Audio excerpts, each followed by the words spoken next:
Greetings, radicals. Please pardon the barely functioning voice, but it comes with a good reason. I just had a good time at family camp, and now today I have an announcement for you that today is launch day for ticket sales for Nomad Capitalist Live. Nomad Capitalist Live is the world's #1 event for global citizens, where top entrepreneurs, investors, and thought leaders get together to share actionable strategies for protecting wealth, getting second citizenships, navigating today's economic uncertainty, and basically any and all topics related to business and economics and internationalization. I'll be speaking at this year's event in Kuala Lumpur, Malaysia, alongside Steve Wozniak, the co-founder of Apple, and many others who will offer insights on how to stay ahead in a rapidly changing world. If you are interested in gathering together with other like-minded individuals to learn from real experts how to legally reduce your taxes, get a plan B, then this is the place where you want to be. Ticket sales launch today, April 15, at nomadcapitalist.com/live. nomadcapitalist.com/live. Again, this will be for Nomad Capitalist Live, happening September 17th through the 20th in Kuala Lumpur, Malaysia. I will be there speaking, and I hope that you will join me. Go today to get your tickets at nomadcapitalist.com/live. Today on Radical Personal Finance is live Q&A.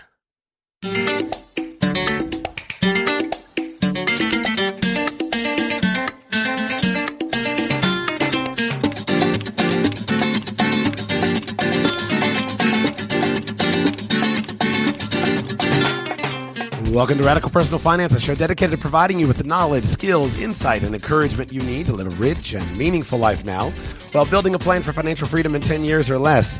My name is Joshua Sheets. I am your host, and today, as you may be able to hear from my voice, we do live Q&A live from Radical Personal Finance Family Camp in Seymour, Indiana.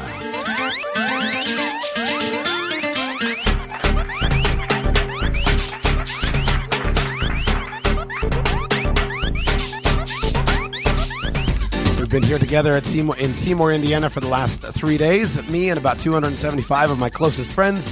We've had a great time together. And here to close out today's festivities, we're going to do live Q&A. Each and every week here at Radical Personal Finance, when I can arrange the appropriate technology, we record live Q&A. If you would like to gain access to one of these shows, you can do that by becoming a patron of the show. Go to patreon.com/radicalpersonalfinance, patreon.com/radicalpersonalfinance. But of course, today we're doing it with a live audience, and we begin with Elmer. Elmer, shoot with your question. Awesome. Thank you, Josh. Elmer from Florida.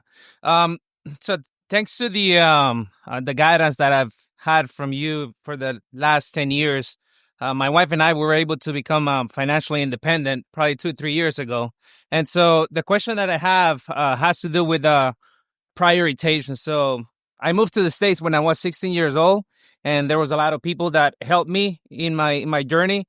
And so now I want to help some of those individuals to include my family. So, for example, I want to decide on whether to help my mom pay her home off here in the United States. The other thing is I have a family that housed me when I got here, and their kids are now in college, and I also want to help them pay for college. But I also have my family back where I'm from, my sister and her and my nephews. They also need some help. So I've been struggling trying to figure out which one I should do first. Thanks. Do you have enough money? Let's stay up here. Do you have enough money to do all of them, or do you have to choose among them? I have to choose among them for now. Okay. So are you wishing to help as a show of gratitude to say, hey, you helped me, I've achieved this amazing milestone, I've gotten to this point? Or are you looking to invest into them as people to accomplish change? I guess that's a good question. The one that I've been thinking about is for gratitude. Okay. For them helping me all these years. Okay. So I think with gratitude, then it's fairly simple, right? If the goal is just, all right, you've helped me, what an amazing gift you gave to me. I want to demonstrate gratitude back to you. Then you simply figure out what gift you want to give and focus on that. So with your mom, it might mean a check for the mortgage balance, free and clear. For the other family, it may mean I'm putting X amount of dollars aside for your children's college or whatever it is that you're wanting to do. And I think that gratitude or gifts, free gifts, there's never a wrong time and reason to give a gift. So it's just a matter of choosing the amount and then giving it.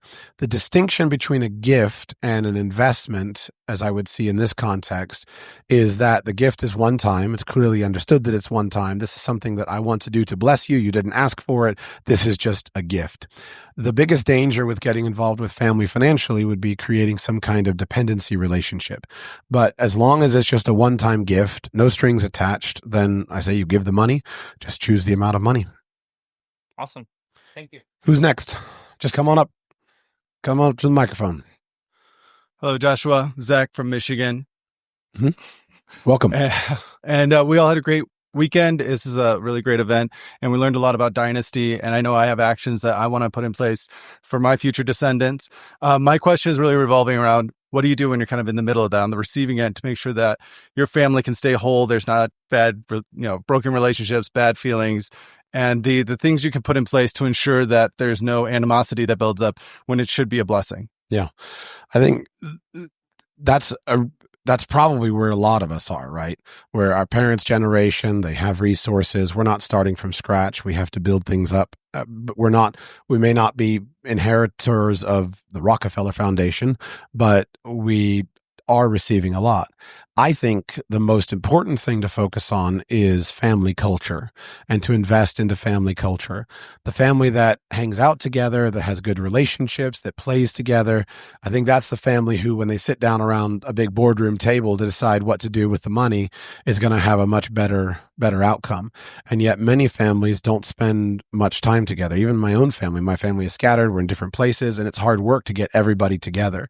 And so I think what's interesting, though, is that family gatherings and family culture often doesn't cost that much money, but it requires somebody to be a catalyst to suggest the idea, the place, the activity, and it requires somebody to build the culture of, hey, let's go ahead and do this. So I think one of the most productive things for someone in the situation you're describing is just appoint yourself as the cheerleader of family culture. What is our family really like? We're really into the holidays. Okay, so Christmas is really important. So I'm going to be the one who's going to organize Christmas. Where are we all going to stay? Are we going to all go to grandma's house? Are we going to go to a place and be the person who creates the culture? And then think about what you can do and what you can plan for the children's generation.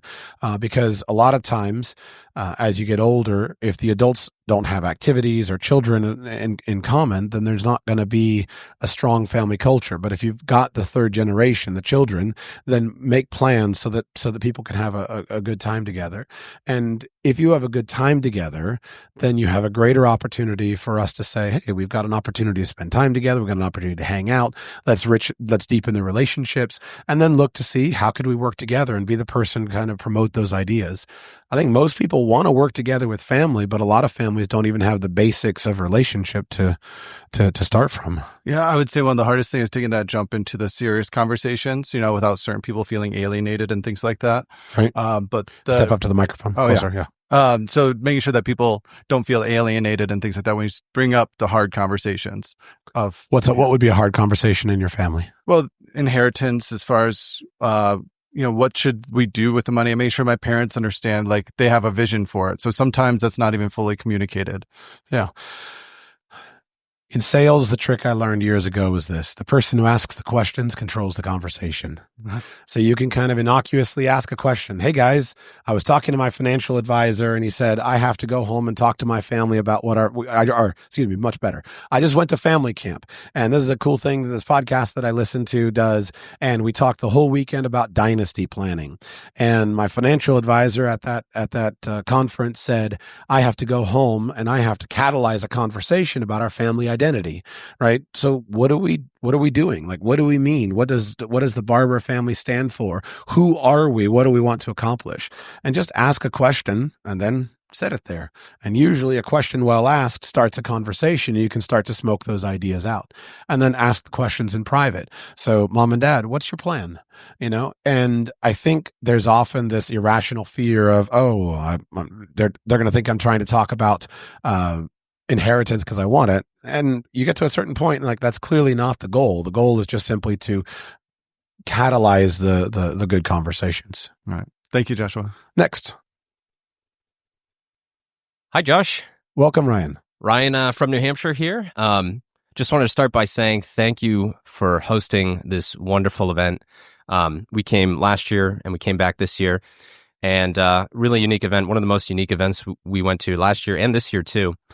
I was going to throw this in the group chat, but the word that comes to my mind is the word nourished. I'm leaving feeling nourished, both in knowledge and companionship. So my question for you is, When you first announced that you were hosting this camp, you said that you had aspired for many years to start hosting in-person events. And I know that you're a guy that likes to think. So I was wondering, what do you see in the future for this family camp? Do you plan on continuing to host this? And do you have any other in-person events that you might want to start hosting at some point? I love it. Yes. So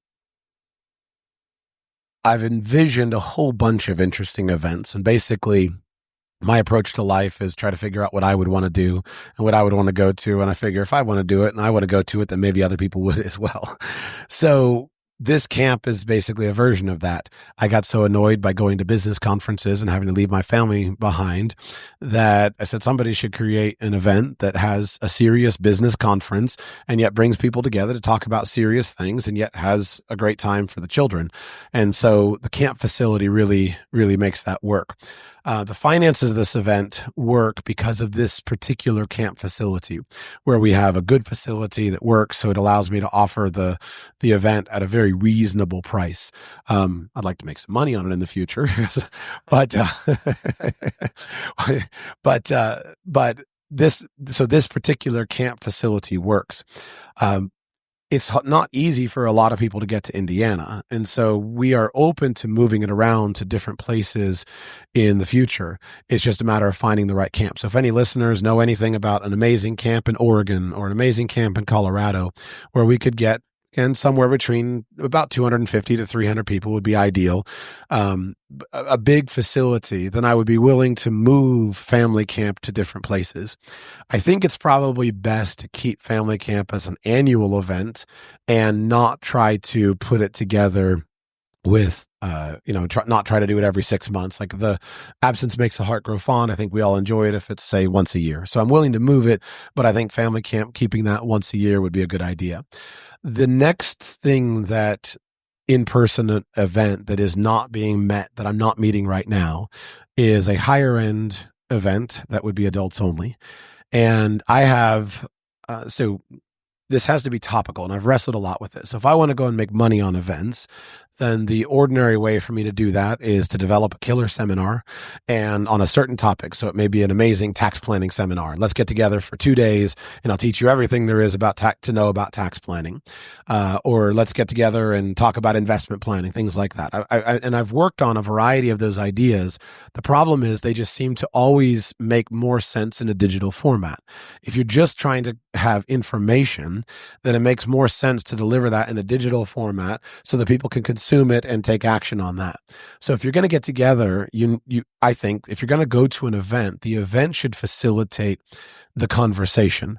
So just like last night at the campfire, that was a magical conversation because we were together, but our minds and topics were primed by that being together and talking about inspiring things.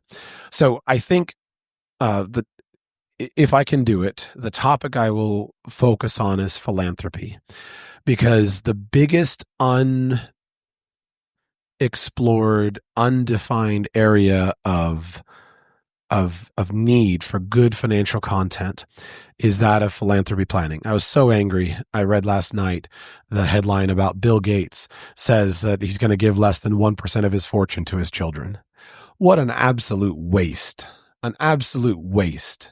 Now, I understand Bill Gates has built the Bill and Melinda Gates Foundation and done this, but I just see that as an absolute waste. I have so little respect for him.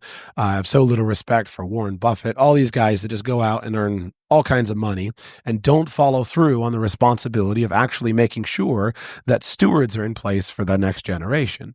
And so I'm not opposed to giving away money. I'm not saying Bill Gates shouldn't give away money, but his family, and I was too strong. I shouldn't be harsh on him.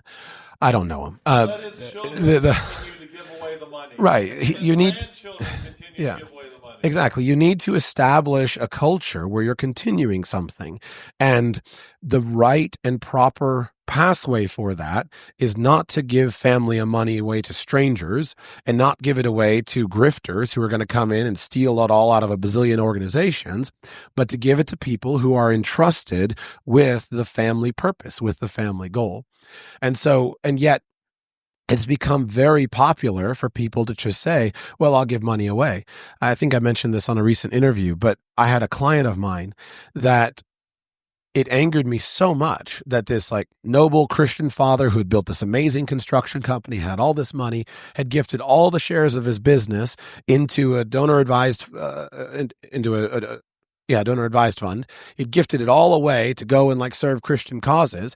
And yet he had these children who had then nothing to work for. And here I am advising, a young man who had married in, smart, hardworking, diligent man full of character. And yet the entire family business had already been given away because the father stupidly decided, well, I'm going to give all the money away to charity. That ought not to be done. So there's a lot that needs to be discussed philanthropically because the vast majority of people have no mental framework of what they're doing. And giving money away effectively is really hard. It requires a lot of practice to do more good with it rather than bad, to not create dependency. And so I would like to create an event, an adults-only event, higher-end event for wealthier people to gather about philanthropy. And I'll bring together all the best, most inspiring people, best, most inspiring content, and talk about philanthropy. The other thing that I would love to do is just to add an international component in with children. So years ago, I had a dream of hosting like world schooling camps, some version of, hey, we're going to go to, Greece, we're going to go to Brazil, and we're going to find this place, and we're going to bring a bunch of people together in a foreign context where you get all of the challenges and the cool cultural exposure and all the cool activities, and yet we're going to come together and bring children together in that context. So at some point I might start some kind of world schooling camp or something. Awesome. Well, I hope I can sign up, and I'll just say, if you were on the fence about family camp this year and couldn't make it, make sure you get your ticket for next year. Don't miss this. Awesome. Thank you, Ryan. Next. I think we were, most of you don't know about this about me. My name is Stephen Harris. I've been on the Radical Personal Finance Camp. I've been here for 2 years speaking, and I've been in Josh's wonderful show several times. I've been involved in charity since the womb, literally. One of my first memories of a child is sitting underneath the table as my mother and other women are ripping up sheets. This would be like 1969 and 70, and they're ripping up sheets to be used as bandages to go overseas to missionaries, who are doing health and Red Cross type of work. Is one of my earliest memories of my childhood. So I've been involved in philanthropy of sort and charity my entire life, and I have a rule when it comes to charity: if you can, you should, but you don't have to. And what you were saying about generational wealth, Bill Gates giving away money to charities as him and Melinda Gates. In this, the theme of this year's Radical Personal Finance Camp is generational wealth and building community. And I think what Josh was saying is Bill Gates should be leaving his money to his children and raising them such that they continue his philanthropy. His grandchildren and great-grandchildren take the accumulated wealth and continue the philanthropy and the charity for the benefit of the world, rather than saying, here's $300 billion, and it's like, boom, done. I think making that multi-generational dynasty is a very important thing. The reason I came up here is I've been working with Josh on self-teaching home education for probably 4 or 5 years. And I am a firm believer that he is going to be the creator through the evolution of the curriculum with his children of probably the next greatest world nomad, multilingual, self-teaching, home educating program in the world, which is what we used to call homeschooling, which was based upon the Robinson home curriculum. And Josh is always playing with the edge of technology, like the AIs and stuff, and we've been working, and he's been getting into it. And I've been trying to get him into a new method of teaching that I have considerable experience with. And Josh is definitely a visionary.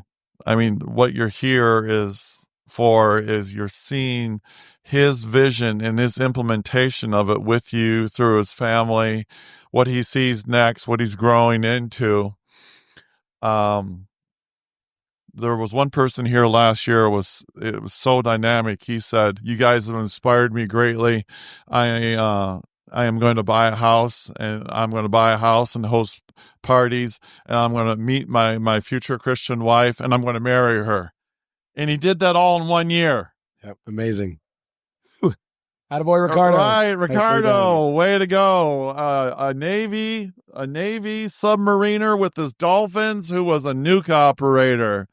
Hardly a finer quality person. So that's an example of fulfilling your vision. So I've been talking to Josh about this visionary method of teaching, and he's so busy and everything else, and he wants to,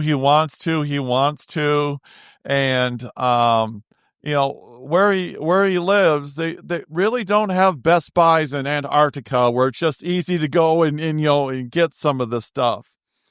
And there's an old saying that goes, you can lead a horse to water, but you can't make him drink. And the Harris corollary or axiom to that phrase is, the horse doesn't realize there's 2 ways to get hydrated. One way is voluntary by it bending over and drinking, and the other one is being hydrated through the other end. One is pleasant, one's not. So it's just like, okay, Harris, you hypocrite. You're telling him to do this. He doesn't have time. You're all about leadership. You talk about enabling and empowering. Okay, so fine. The horse is going to get hydrated, and I am going to gift and enable, empower Joshua. Now I'm nervous. So, I brought here for you, Josh, sitting here in this box. I will pull back the cover and reveal shortly. I brought you a present for you to experiment with on your own to decide whether or not it is a visionary method of education for your family and worthy of it. It's got to go through your judgment first. You are getting me a hand-me-down, but it's brand new in the box, sealed, wrapped, and everything else. I have brought you a brand new in the box Meta Quest VR headset to take back with you home and experiment with some of the better forms of selective learning with it and visualization that I think will help children in the future with improving their speed in like playing tennis, as well as learning intricate problem solving through the theater of the mind and of visualizing other worlds and going through complex escape rooms and problem solving and everything else. So I'd like to present this with you here. I'd like to present this with you here as a token of my appreciation and as a contribution to the excellence in learning that you are moving forward with. And I hope you find it as exciting and as enlightening as enabling as you found some of the AI and some of the other tools and the other books and other things that we've discussed for the education of kids in the world in a better, faster, superior, quicker, faster way for a multilingual, global, nomad, dynamic world that literally the children, the thing you realize, the children here today, the little ones, they're going to be alive in 2100. When they're alive in 2100, their grandchildren and great-grandchildren are going to be alive in 2200. So we're all preparing our children for the future, for when we're not here. And hopefully this will be a continuation and a legacy of education that gets furthered by your children to educate the generations in the future. Thank you. Once I have the Neuralink, I will give you one of those too. Thank you very much for having me here. It's been a pleasure to contribute to the excellence of everyone. Thank you, Stephen. I appreciate it very much. Yeah, Stephen Harris and I have about a 3-year ongoing debate about the proper integration of technology, screens in their various forms for children and young people. And I think it's actually a very productive debate because he has a background and a perspective on it, which is really good. And I have a bunch of children that I can test things on, and I can say, here's what happens when you actually do this with children. So the two things together work really well, is that I can test things with children and I track and say, hey, here's what happens in it. And I think at its core, even as we were talking about last night, the aspects of education and how to learn effectively and efficiently what to learn, we are in a time at which our generation has to completely rework all of these ideas. And we have to, and you see this happening right now in the public conversation. Right now, when a free AI that you can run on a smartwatch can pass every basic academic exam out there, and when an AI tutor can dramatically improve the results of most students, then we have to really grapple with what are we doing and why. My questions, for example, when you look at the data, there was a conversation, I think it was Synthesis School or Alpha School in Austin. I was talking online with some of the guys there who are involved in those projects. And they're like, listen, we just bring people in and give children an AI tutor. And in 2 hours a day with just the AI tutor, they can do way better than any school out there. Okay, well, that's good. The question I would say is, are we even teaching the right things? Because if an AI tutor can do that stuff, then probably the AI can probably do it better than every student. So we have to have a lot of these conversations. What's the point? What's the point of learning any of this? Because every aspect of it, if you thought back 30 years ago when people were teaching stuff, they would say, well, you have to learn this because you're not always going to have a calculator, right? You have to learn this math thing because you're not always going to have a calculator. Oh yeah, right. I've got a calculator I can talk to on my watch at all times, and we all constantly have calculators. So do you still need to learn math facts? Do you still need to memorize formulas? Do you still need to learn those things? I happen to think you do. But it's not because it's a valuable tool, but that's a useful conversation. Well, what about memorizing anything, right? Every fact is now available to you at the push of a button or just the raising of a wrist. And so why are we doing any of this stuff? And so we have to, this conversation is really, really important for us to have constantly, and we're probably going to be having it constantly for the coming years because the developments are happening so fast. Meanwhile, some of the old technologies are still vastly more effective than new technologies at certain educational outcomes. So I think one of the reasons to avoid stimulating educational environments is for the training of the attention span. And so I actively avoid in education, I actively avoid tools and methodologies that are attractive. It's not because attractive is bad, but if we make learning too attractive, then we wind up just going down the dopamine, toxic dopamine pathway of constantly getting dopamine from the format of the instruction rather than from the process of learning. And I think we cause students, we create in them an inability to focus. We create in them an inability to pay attention. I'll just give a simple example. I was recently with some children, and these children are, I would say, wonderful, normal children. So their parents are thoughtful, they're focused, they're creative, but they're not weird and hardcore. And we were all together in the car, and I said, okay, I'll put on an audiobook. Well, the first thing the children said is, the audiobook is boring. I don't want to listen to the audiobook. I was like, this audiobook is not boring. I promise you, this is a story that all children throughout history love.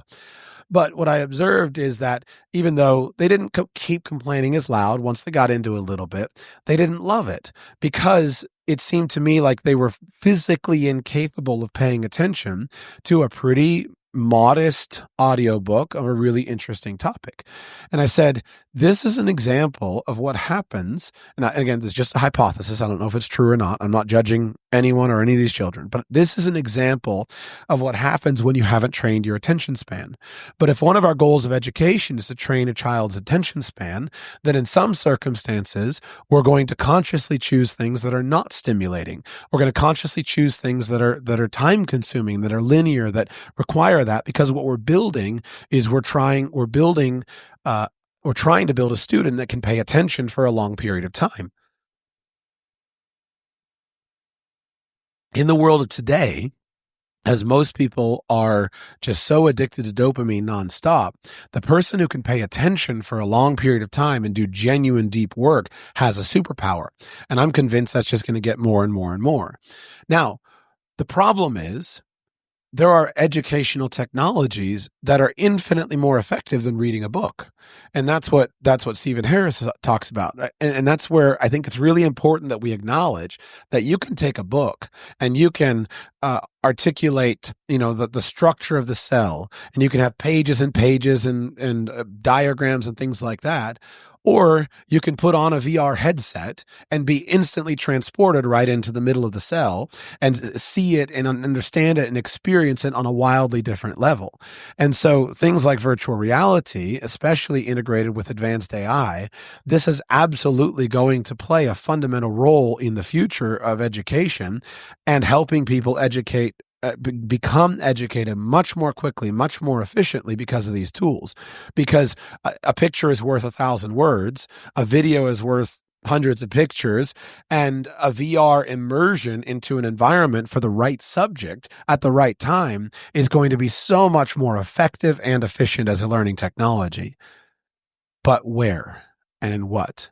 Right? Because if we just think, oh, I'm going to give these children these VR a VR headset, and they're going to sit around and live in VR all day, that's not good for a child's brain. That's fundamentally bad, and it creates a very lazy thing. The final thing on education. I've been super interested in learning science over the last couple of years. So I've dug super deep into learning science. And one of the key insights from learning science is that if you want to learn, it's called desirable difficulty. If you want to learn effectively, the learning has to be difficult. And so an effective teacher has to always insert into the course material, into the classroom, a desirable level of difficulty. Something that comes super easy is not well learned, but something that is learned difficult with effort, with intensity, is well learned. And so learning that's why we can use testing. Testing is not desirable difficulty, but it can be a component of it. Why do we test people? We have to test them. Meaning, if you want to learn something, what you actually have to do paradoxically is recall it and express it. So learning is more a matter of recall than it is intake. We think of learning as intake. If I just sit back and take it in, then I'm learning effectively. That's only the necessary first step. The true learning involves producing it, forcing your brain to recall it. And so we have to take what we know from learning science, take advanced technologies, figure out where they're applicable, where they're really helpful, and where they're really harmful. And that's work that I like to be involved in. So, Luke, welcome. Thanks, Joshua. This has been a wonderful weekend. It's been enlightening to see the possibilities with Dynasty. things that many of us just aren't aware of. I know you mentioned before, it is possible to build dynasty-level wealth on a W-2 income. That said, most of the examples, it's a lot easier to do so with a business. I was wondering if you could walk through a blueprint of how you would build a product-based business. And I know it's a very generic question. I'm asking for a precise answer. And if that's not possible here, if there are any books you recommend that give a good blueprint on how to build a product-based business. Why are you interested in a product-based business? I like the scalability of it. Also, I'm an engineer, so I understand products better than I understand people. Do you have a product in mind specifically? Not specific yet. I have some spaces I'm interested in. Okay. So, and by product, so product is a very generic term, right? A product can be physical, a product can be digital, etc. So if you don't have a product in mind, then I think the first way to build a product-based business is to find somebody else's product and go sell it. And so that would be, what's the name of that whole world of e-commerce? The not drop ship. I mean, it can be drop shipping, but just basically reselling, right? You go to, it's a big, anyway, online, there's tons and tons of big, it's been a long weekend and I was up till 2:30 last night. So there are lots of, affiliate links, ClickBank. So let's talk ClickBank for an example. As an example, ClickBank is the big Mac Daddy of digital products. So if you want to learn to sell something, just go to ClickBank and browse dozens and dozens and dozens and hundreds of thousands, lots and lots of different products that other people have created. So people have created digital products and courses and things that solve all kinds of problems. And you pick one and you say, I'm going to go and figure out how to sell this product to an audience that I'm going to find or I'm going to create. And I'm going to take that and with that, I'm going to be able to now earn a commission on it, right? So that's the classic kind of ClickBank approach, and it works. And that will teach a doer all of the basic elements of selling a digital product. You have to go and create and find a website or find an audience that's underserved and sell it to them. Then, of course, you get into the world of drop shipping with a physical product, some version of that. You find somebody with a product and you go and take that and say, how can I express this product in a format where people are likely to buy it? That is those are the basic elements of a product business. Now, then you would get to the next stage if you actually had an idea for something of, all right, here's the idea. Is it a good idea? Does the audience want it? Do they not? How do I get it made? Where do I get it? How do I get it created and engineered and all of that? And all of that now is I think, well proven. So that's how I would go about it. I'm not sure that I have anything profound to say. I would question the premise, though, of what you said, that a business is easier way to build wealth. A business can certainly be very effective, but it's not so much about any particular kind of business. It's more a matter of executing on it. So here is the insight that I would give to you that took me 20 hard-won years to figure out. When I was in college and I was studying a business degree, I thought that I needed to spend most of my time thinking about a creative idea and coming up with a creative idea for a creative business that was fundamentally new in the world. And I now realize that I was an idiot for ever thinking that. All I needed to do was just go and find a business and run it and do it well. And so now that I see the error of my ways and I realize, because I learned this from my clients. I had all these clients who have all this money, and yet none of them came up with a single business idea. They didn't come up with anything new and innovative. They basically just ran a business and did it well. And so what I would say is, don't spend a lot of time trying to come up with products. Just choose a product that's already done if you want a product-based business, or just find basically any business and then say, how can I find a rundown business? Or how can I find a business that I can get at a good deal and then run it well? Because the vast majority of it is about execution. And it's easy for all of us to talk a big game about running a great business and doing it well. And in reality, it's really hard. And most people aren't going to do it. And most businesses are not run well. And so some of the most effective people I know, what they have specialized in is basically just fixing businesses by doing the basics well. And that is the fundamental element of that can be applied in many different businesses. And that's the element that's profitable. So if I could go back and do anything over again, I would never spend any time thinking about creatively and what does the market need and all that. I would just look around and say, what's a business? What's a business that is available where I can run make a good deal on it and go and buy it and then run it well, build the skills of running a business well, bringing in the product people, bringing in that, and then repeat that, because that's a skill that repeats multiple times.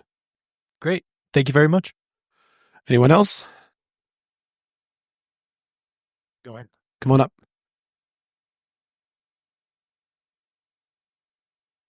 So kind of going back to Jason from Ohio. Welcome, Jason. Going back to the education topic, I've been listening to the archives. You interviewed Jake DeSalis a couple of times. So in July 2014, so it's kind of fun to go back and see what someone said like a decade ago. And you said in a decade or two, education will look much different. And I guess I'm curious, maybe what you would say today, because at least I guess the reason I bring it up is at least from the outside looking in, it seems like most schools haven't changed much. But I guess I'm curious what you've noticed, or if you still have the same opinion. I think it looks different. Maybe you could argue that, a decade was too much, but right now we're genuinely in a revolution. And so we could talk about it on the negative side. Yeah. There's a huge conversation that you can find teachers all over the place telling their experiences of how completely broken children are. And that's really sad, but education for them is totally different. There's teachers that are exiting the business left, right, and center because of how fundamentally broken Gen Alpha is, just fundamentally broken. Years behind, reading's not working, nothing's working, behavior is a nightmare. And so we're seeing the continuance of the negative trends. On the flip side, education for the cutting edge, really progressive people, education is very different. So I mentioned, and I don't recall all the names off the top of my head, but I follow half a dozen different kind of innovative modern school methods that people are testing, and they're genuinely doing it new. There was this, what's her name? Austin Scholar. There's this Twitter account where this girl was in Austin, and I think she was in, is it Alpha School, and she described how for years all of her learning has all been done exclusively with educational apps, and that's it. And they do school in 2 hours a day, and she did amazingly well on all of her exams. She got accepted to Stanford, I think 17 years old, really effective stuff.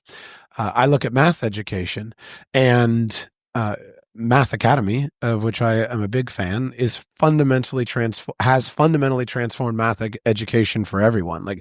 Any high school student who is not using Math Academy is not getting anywhere near the results and the effectiveness with math education as is possible. So I think it is fundamentally different. And then, to defend my past assessment as well, even the whole nature of school is different. Years ago, homeschoolers used to hear, what about socialization?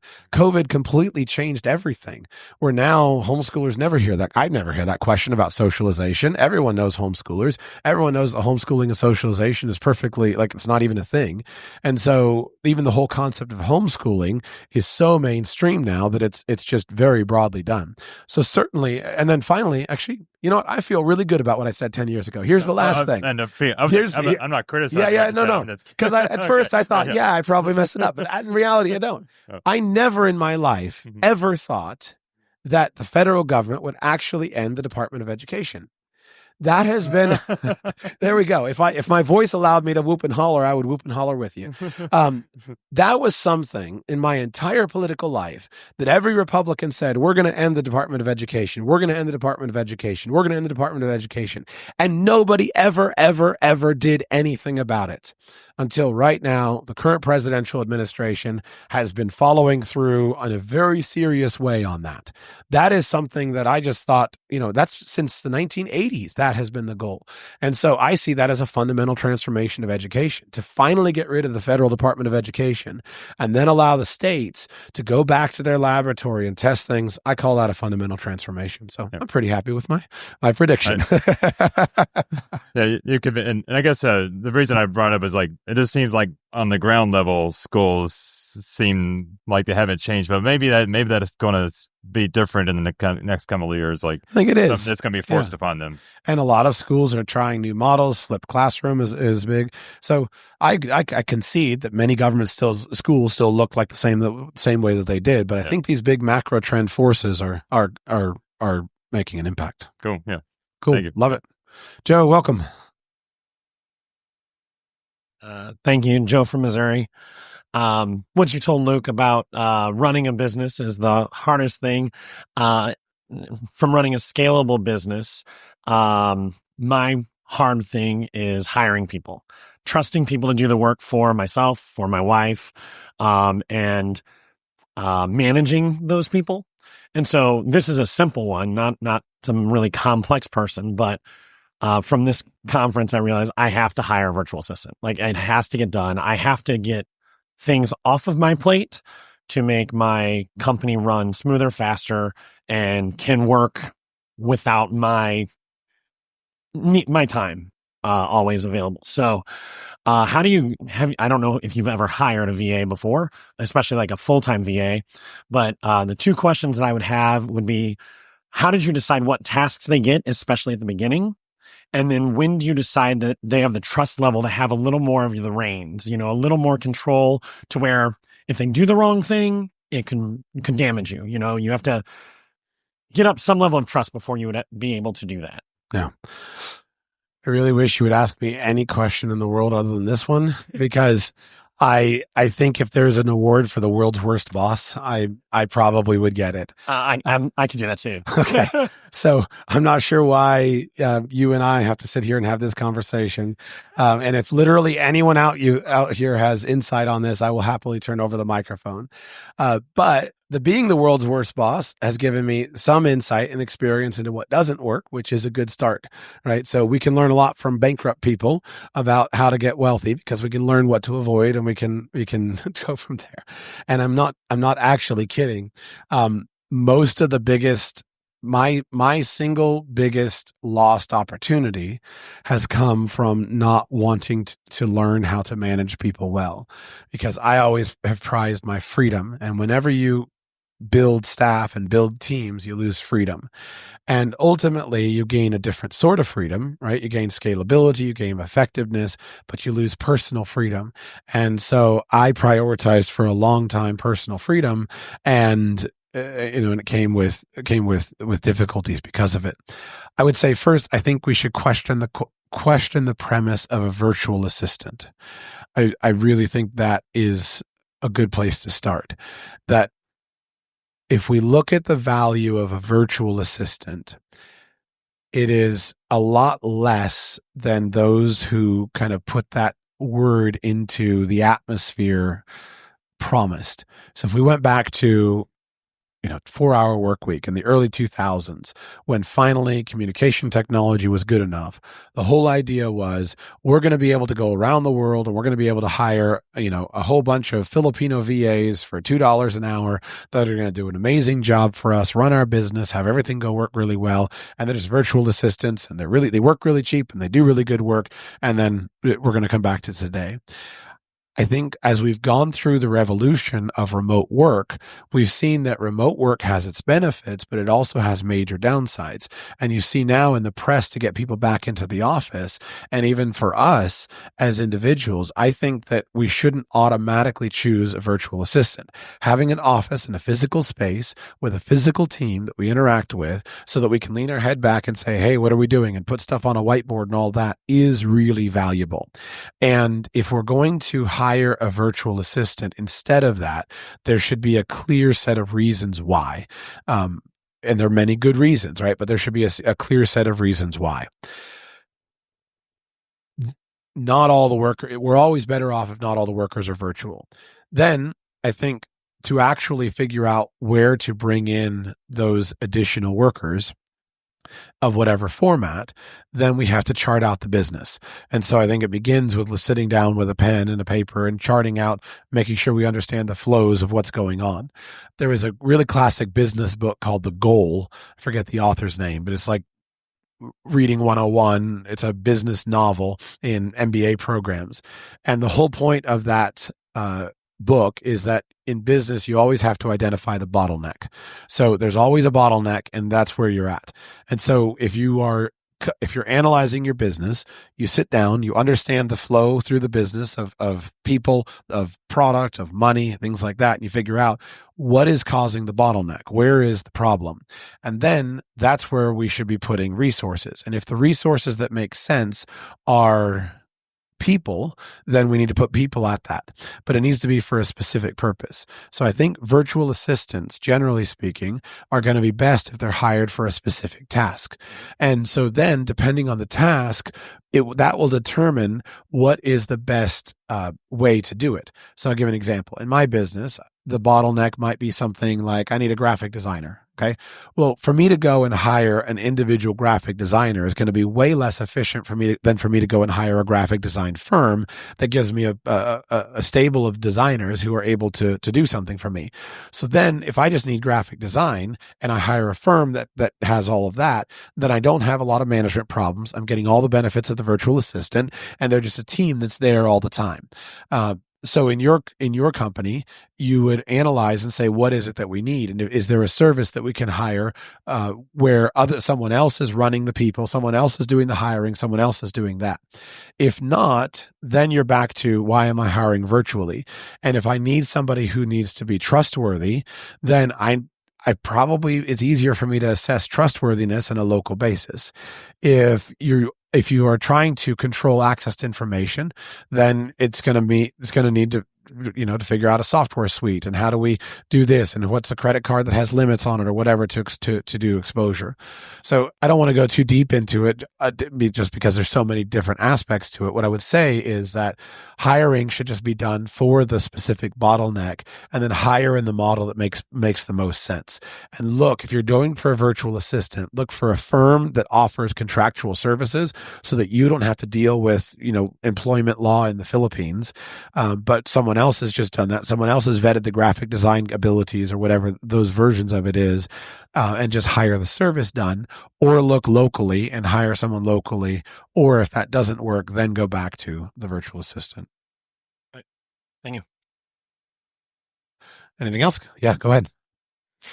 Hey, Joshua. Dale here from Pennsylvania. Hopefully got a quick, fun, easy question for you here. What are a few lesser-known historical sites in the United States that you maybe are on your list of places you'd like to visit with your family, or that you've really enjoyed visiting with your family? By nature, I'm a create a list and do everything person. So if I'm in a place and it's like, oh, Florida State Parks, well, I want to make a list of all the Florida State Parks and then go to all the Florida State Parks. So I've been to all the parks. So that's really hard. I think so I'll give you just a couple of visionary dreams that I have. Number one, Washington, D.C. So what I would love to do for my children at some point is to send them to Washington, D.C. as teenagers for a couple of months as like a completely independent thing. And basically, I'm envisioning with a 15-year-old saying, all right, this summer you're going to be in D.C. We've got a place for you to stay. And then what I want you to do is I want you to spend time each day going to a different museum. What frustrates me every time I'm in Washington, D.C. is there's so much that can be done, and it's all without any cost to do. And I never have time to even do any of it, like just one or two. And you're always like, why not more? And so that's something that I hope to do, is send a couple of teens, say, this is your Washington, D.C. summer. I want you to spend 2 months there staying with so-and-so. And I want you to go to a museum every day. And I want you just to spend time browsing the museums. I think that's just criminally underdone, just because the resources are so amazing there. The second thing I think is to not so much ever see it all, but to take trips that are meaningful and that are well designed thematically. So I don't have a list in today's world, since we can make so many amazing lists, right? The 1,000 best places to see in America before you die and all this stuff. None of that works. So what I think makes sense, and what I do actually now in my trip planning, is use AI to create themed trips. And so let's say that you're really interested in railroad history in the United States. So then you go to AI to help you and say, I'm putting together a themed trip about railroad history in the United States. What are the most important points? And just create a custom list of these 30 different things, and then narrow it down into what you can actually do. We're going to go to this point. We're going to go to this museum. We're going to do this, that, and the other thing. And so I have spent time just for fun curating lists and lists and lists of like different interesting trip themes that are custom created. And I think that would be a really cool way to design a trip and design kind of a family excursion. Yeah, I'm always forgetting about the utility of AI in some of these ways. So and also use it to enhance whatever trip you're on. So if you create a list of themes that our family's into, and you're sitting in Seymour, Indiana, and you're looking around, hey, we're really interested in such and such when we're in Seymour. What's in Indiana on this particular topic? And AI is really good at giving a list of topics to that. The other thing I do is I browse when we're traveling. I think it's Nomad Mania is the one that has the good lists. So Nomad Mania is a website for ultra hardcore travelers. And one thing they have is a lot of different listings of museums and things like that. So of attractions. So when we're on a trip, what I will do is basically kind of go through a list of different attractions. So let's say we're in Europe. Okay, we've been to a castle. So no more castles, but then a science museum. Okay, we've been to a science museum. Now what's something that's totally different? So one fun thing that we did last year was we were in Stuttgart, Germany. We went to a pig museum. And it's like this 5-story museum that's all dedicated to pigs and of every way, shape, or form. But I just thought this is really one of those quirky, cool things. And because it's totally different from everything we've done, and I've got a list that shows it, then that was a really cool family outing. Thanks a lot. That's helpful. So cool. All right, 1 or 2 more, and then my voice is shot. Kevin, welcome. Thank you. So this question is, we've been talking about legacy, and often it tends to sort of sound like we as dads or as parents start a business possibly, and then that's something we can hand on to our children. We find ourselves in a little bit of a different stage, where I look around and I see a lot of families here who have younger kids. Our kids are in their 20s.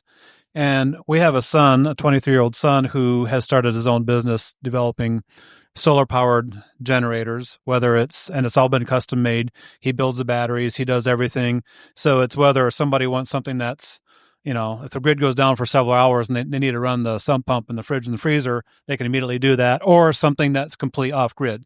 That's what he's doing. What he doesn't have is he doesn't have capital. He doesn't have quite the knowledge when it comes to finances or marketing. That's not his personality. So Wendy is amazing at sort of the financial end and administrative type things. I think almost all of his business so far has been drummed up by me as a dad, proud dad, bragging about his son and people asking him to do this for them.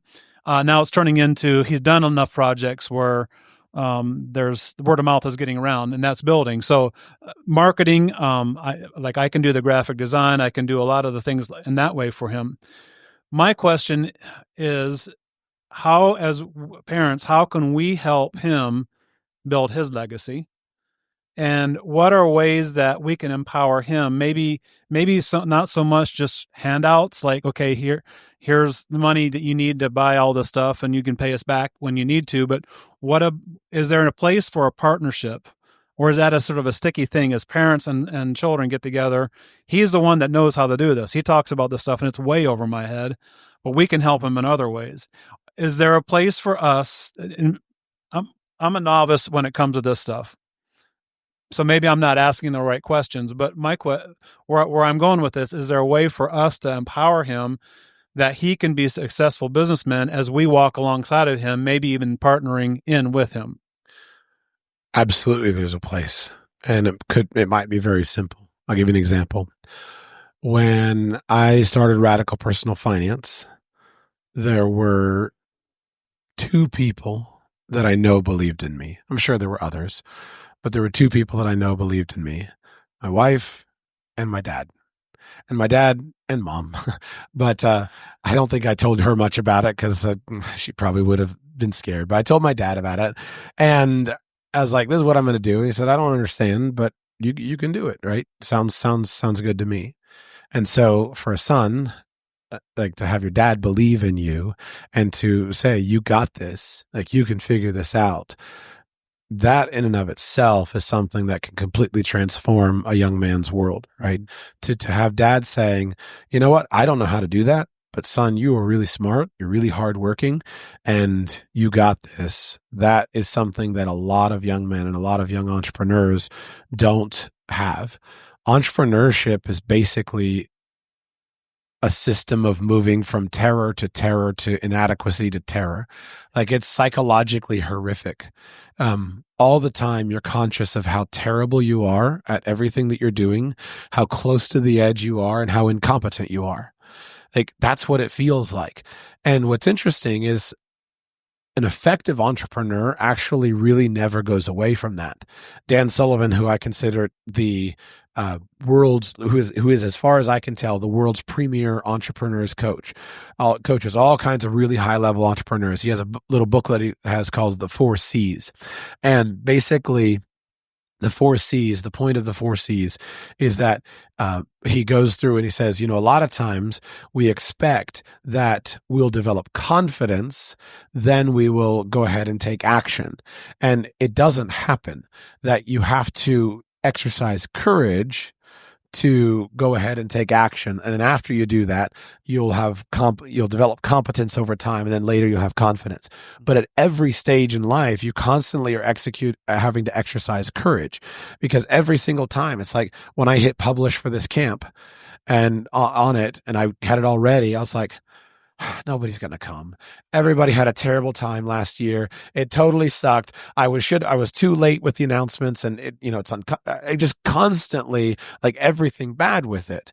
And then little by little, day by day, it comes in and does that. So I'm not joking. Like, genuinely, for a son to know my father believes in me and he's always there with an encouraging word, that in and of itself, I think, is transformative. The second thing that I think we who are older will often have, that those who are younger not have, is a patience and a willingness to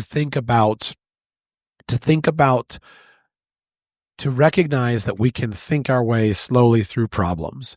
And so when you're hitting a crisis, you can be the one who comes down and says, well, what can we do? And I'll give you an example for me. I spent a lot of time as an advisor, and generally, when I go and I'm sitting and looking at a day of consulting calls, I sit there and I think, I don't have anything useful to offer to anybody, because I'm not going to know anything that these people ask me. Like, I just feel totally incompetent. But what I've learned in years of doing it is that what I always have the ability to do is ask a question. And that if I can help and ask a useful question, then the person that I'm giving advice to can come up with the answer. And so as a consultant and an advisor, after years of doing this, I now feel the confidence that I can walk into almost any situation and I can provide something useful, not because I know very much, but because I know how to ask a question. And so I think that that's what you can do with your son, is that you can be the guy who comes along and asks a question. Oh, we're working on a marketing thing. Well, son, what do you think might be the best way to market this? Or what skills do we not have? I don't know. That's a really good question. What are the marketing skills? And so, like, just literally, a good advisor very rarely actually gives many answers, but it's much more about the art of managing the questions and bringing somebody step by step through. And so that's, I think, what you could offer. Cool. Thank you. Chris, round us out. Hi. I think it was Luke that asked, started out on the corporate side, as someone who wants to stay on the corporate side, not build a business, what's a framework that I could use to balance my career ambition while also maintaining the current lifestyle that my family enjoys? It seems like a hard balance because I'm currently one step below like my career ambition, but I know that next step will take even more and more time beyond what we currently have now. And so I want to make sure that I think through the correct framework to maintain that lifestyle while also trying to reach that ultimate goal. How old are your children? 9-year-old twins. Yeah. I think we all face this challenge. It's like, I've got these multiple competing goals. I've got my career ambitions, the money I want to make, the things I could do. I've got my children and my responsibilities there. How do I balance this? And how do I make this decision, right? Work-life balance, right? The classic question. First thing I would say is, as a model, I think you should go as hard as you can until it's evident to you that you went too hard, and then just pull back. So if you have not reached your career ambitions, you should drive as hard in the direction of those career ambitions as you can until it's evident that, something is suffering. I'm not fulfilling my other duties. I'm dropping other important balls, and then pull back. So as a model, your personal experience is usually the best teacher. And there will be a lot of people who will spend all kinds of time sitting around thinking about hypotheticals, and it's a waste of time. Just go do the thing and go until you reach, that's too far, and then pull back, and then and you've answered the question. The second thing I think is that when you're trying to balance, I assume what I understood to be implied in your question was the balance between family obligations, family goals, and working all the time, right? Yeah, for sure. Right now, the company I work for is tremendous. I have tremendous work-life balance right now. But it's always scary. I have recruiters reaching out to me, hey, are you interested in this? And it's never a money issue. In fact, my wife and I had a conversation probably a month ago. I had an opportunity for like a 40% raise, and I didn't even look at the opportunity because it was effectively the same thing, just further away. So we knew that it would take away from my time at home. Right. So I know that the opportunities are there. I just don't know what that other side looks like. And if it would be even more demanding on my time, that would then have a negative impact overall. Yeah. Does your wife have a job? She homeschools the kids and then works, maybe 5-10 hours a week online QuickBooks. Okay. So I think first of all, one big benefit of having a stay-at-home wife is that you can be much more confident that your children are taken care of and that the home front is secure, and you can go farther in your career. If you look at people who are Fortune 500 CEO, I'm sure it's someone out there, one of those Fortune 500 CEOs has a wife who has a job, but it's just because that's not the norm. And you say, well, that's because he makes $25 million a year. No, it's not. He makes $25 million a year because the family responsibilities were divided, and the wife is going to be the culture, like the person who holds the home together and builds the family culture, and it goes to all the kids' teacher meetings, and he's going to work. And obviously in some circumstances it goes the other way, but normally it's the man who is freed up to be hard driving. So I think if you have your wife is home with your children, then you can be much more confident about working much more because you don't feel like you are don't feel like you are, you know that she's there, the children are taken care of, and they're not being raised by a stranger, they're getting a really good education, all the stuff. If that weren't the case, then you would have to make different decisions, right? So imagine you and she both have a job and you've got 2 9-year-olds. Well, if you're going to work in the office till 7 o'clock, then okay, you've got to go pick up the kids, honey. Well, you do that too many times and all of a sudden you've got a major angry disagreement in the marriage. I'm the one that always has to go pick up the children. Why don't you love your children? Go pick them up. But if she's available and free and she can go pick up the children as just a normal course, then that kind of tension doesn't have to be so significant. So you have more time to work and are more freed up for that. Obviously, you're not trying to ignore your wife or ignore your children. And I think the balance is that seems to me that a lot of women would like their husband home basically all the time, but I'm not sure that that's either what your ambition should be. So the challenge with family is that it can become an idol where you say, all I'm going to do is I'm just going to be with family all the time. Right? What's the right amount of time to be home with family? Well, it's got to be 168 hours a week. And I don't think that's good for men. I don't think that just being home with your family all the time is your goal in life. You have a job to do in the world. You have something to conquer. You have something to build. You have some change to make. And you are responsible in the world to do that work and to also effectively maintain your family. So my goal is not to be home 168 hours a week. But I do need my children to be taken care of. And so if my wife and I can partner on that, then we're in good shape. But as a man, she's not going to respect me if I'm not also accomplishing things in the world. My children are not going to have something to live up to if they're not also accomplishing something in the world. So I think it's right and good that a man has his work and that he's dedicated to that. And if that takes time and it takes him out of the home, that's not a wrong thing. That's a good thing. But you always are responsible for everything that's happening at home. So if she's not doing well, if she's struggling, if she's neglected, then you say, oh, we went too far. I have to pull back. My wife is feeling neglected. So now I have to fix that. On the whole, I think that's, again, back to what I started with, is go as hard as you can on every dimension until you realize I can't go that hard. That's too much and it's not working. And then the other final thing I say, though, is that you should just pay attention to the age of your children. So at 9 years old, this is imperfect, but I think in general, young children need their mother and then you have to raise them and launch them.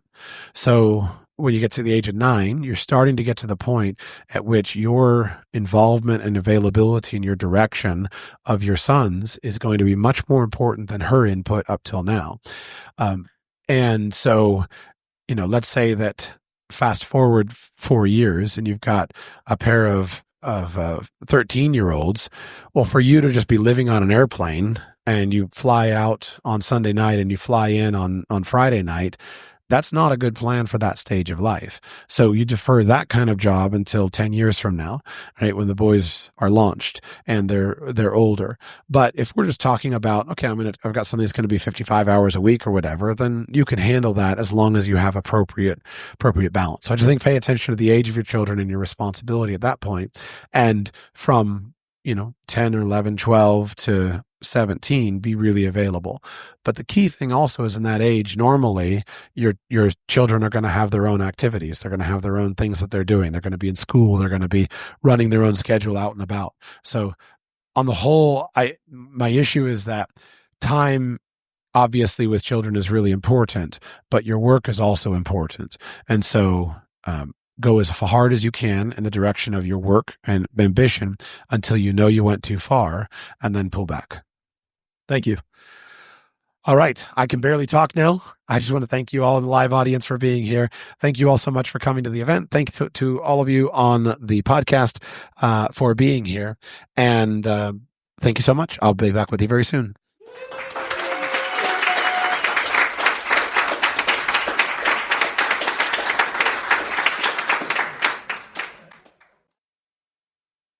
Hi, I'm Chris Gethard, and I'm very excited to tell you about Beautiful Anonymous, a podcast where I talk to random people on the phone. I tweet out a phone number, thousands of people try to call. Talk to one of them, they stay anonymous, I can't hang up, that's all the rules. I never know what's going to happen. We get serious ones. I've talked with meth dealers on their way to prison. I've talked to people who survived mass shootings. Crazy funny ones. I talked to a guy with a goose laugh, somebody who dresses up as a pirate on the weekends. I never know what's going to happen. It's a great show. Subscribe today, Beautiful Anonymous.